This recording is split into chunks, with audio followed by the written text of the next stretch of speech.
আসসালামু আলাইকুম। আজকে খুব ইউনিক আর স্পেশাল একটি রেসিপি রান্না করব, যেটা ইংলিশে বলে কিডনি বিনস আর বাংলায় বলে রাজমা ডাল। রেসিপিটি ভালো লেগে থাকলে অবশ্যই পেজ ফলো করবেন আর চ্যানেলটিকে সাবস্ক্রাইব করে দিবেন। প্রথমেই আমি 250 গ্রাম রাজমা পরিমাণ মতো পানিতে 1 রাত ভিজিয়ে রেখেছিলাম। এরপর আমি রাজমাগুলো ভালো করে ধুয়ে একটি কুকারের মধ্যে রাজমাগুলো দিয়ে দিব।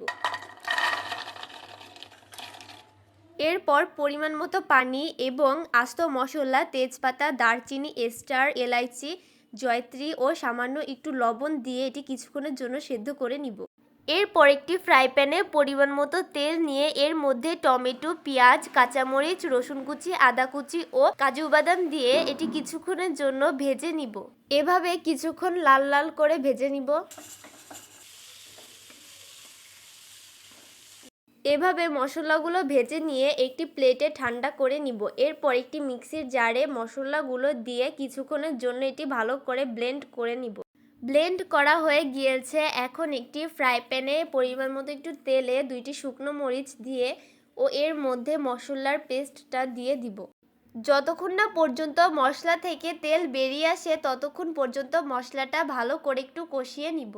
এরপর স্বাদ অনুযায়ী লবণ, পরিমাণ মতো হলুদ ও পরিমাণ মতো মরিচের গুঁড়ো ও পরিমাণ মতো ধনিয়া গুঁড়ো এবং জিরার গুঁড়ো দিয়ে ও সামান্য একটু গরম মশলা এবং 1 প্যাকেট ম্যাগি মশলা দিয়ে এটি ভালো করে নাড়িয়ে মিক্স করে নিব। মশলাটা কষানো হয়ে গেলে এটি ঢাকনা দিয়ে কিছুক্ষণের জন্য ঢেকে দিব। ঢাকনাটা দিয়ে কিছুক্ষণ জাল করে নেওয়ার পর মশলাটা কষানো হয়ে গিয়েছে। এখন মশলা থেকে তেলটা বেরিয়ে আসলে এখানে সিদ্ধ রাজমাগুলো এর মধ্যে দিয়ে 10 মিনিটের জন্য এভাবে রান্না করে নিব।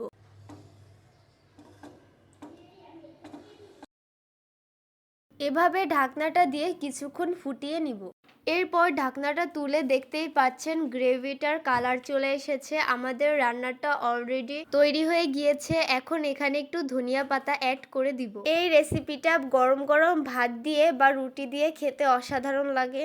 এই রেসিপিটা আমাদের স্বাস্থ্যের জন্য আর কিডনির জন্য খুব উপকার এবং স্বাস্থ্যকর একটি খাবার। রেসিপিটি ভালো লেগে থাকলে অবশ্যই কমেন্ট করে জানাবেন।